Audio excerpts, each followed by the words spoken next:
Beach bike പോകുമ്പോഴാ ഇങ്ങനെ ഒരു counter ഇവിടെ കണ്ടിട്ടുണ്ട്. എന്താന്നുള്ള ബോസിനോട് ചോദിച്ചോക്കാം. ബ്രോ, എന്താ സംഭവം? വേറൊന്നല്ല, നമ്മുടെ ജസ്റ്റ് ലൂഫിൽ മാംഗോ ഫെസ്റ്റിവൽ എടുക്കല്ലേ, അതിന്റെ ഭാഗമായിട്ട് ചുള്ളിയിൽ നമ്മൾ മാംഗോ ഐസ്ക്രീം പുറത്തേക്കാക്കി. ആണോ? എങ്ങനെ അതിന്റെ റേറ്റ് വരുന്നത്? ഒന്നുമില്ല, അവിടെ 105 ആണെങ്കിൽ ഇവിടെ വെറും 50 രൂപ ഒന്നിന്. 50 രൂപ ഒന്നിന്. അടിപൊളി. വെറും മാംഗോ ഫ്ലേവർ തന്നെ. മാംഗോ ഫ്ലേവർ, ഒറിജിനൽ ഒതന്റിക് മാംഗോന്റെ ചങ്ക്സ് ഇൻക്ലൂഡഡ് ആയിട്ടുള്ള മാംഗോ ഐസ്ക്രീം ആണല്ലേ? രണ്ടെണ്ണം നമുക്ക് പോരട്ടെ. ഡൺ. മാംഗോ ഫെസ്റ്റിന്റെ ഭാഗമായിട്ട് ചെറിയൊരു ഔട്ട്ലെറ്റ് ഇവര് ബീച്ചിൽ ഇട്ടിട്ടുണ്ട് കേട്ടോ. അപ്പോൾ ഇതുവഴി പോകുമ്പോൾ എന്തായാലും ഇത് ട്രൈ ചെയ്ത് നോക്കുക. അത് മാത്രമല്ല അഫോർഡബിൾ റേറ്റിനാണ് ഇതുവരെ കൊടുക്കുന്നത്. സംഭവം കുറച്ച് മെൽട്ടായിട്ടുണ്ട്.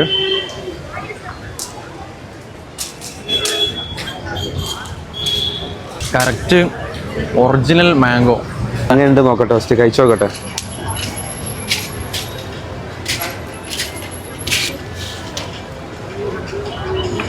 Original mango. ഹായ് ബ്രോ, ഇത് കഴിച്ചിട്ട് എന്താണ് ഇതിന്റെ ഫേവർ കിട്ടുന്നത് നിങ്ങൾക്ക്? മാംഗോന്റെ സത്യത്തിൽ ഞാനതാ നിങ്ങളോട് ചോദിച്ചു, മാംഗോന്റെ പൾപ്പ് വെച്ച് ഉണ്ടാക്കിയതാണോ എന്ന് ചോദിച്ചതിന്റെ കാര്യം അതാണല്ലേ. റിയൽ ഫീലിംഗ് ആണ്. അടിപൊളി ടേസ്റ്റ് ആണല്ലേ? നാച്ചുറൽ ആണെന്ന് തോന്നുന്നു. നാച്ചുറൽ ആണെന്നല്ല ഒരു ഫീലിംഗ് ഉണ്ട് ശരിക്കും. നല്ലുണ്ട്. 50 രൂപ എന്തായാലും വർത്തല്ലേ? തീർച്ചയായും. Okay, thank you bro. Correct spot വരുന്ന ബീച്ചിൽ കോപ്പർ കിച്ചന്റെ നേരെ ഓപ്പോസിറ്റ് സൈഡിലാട്ടോ.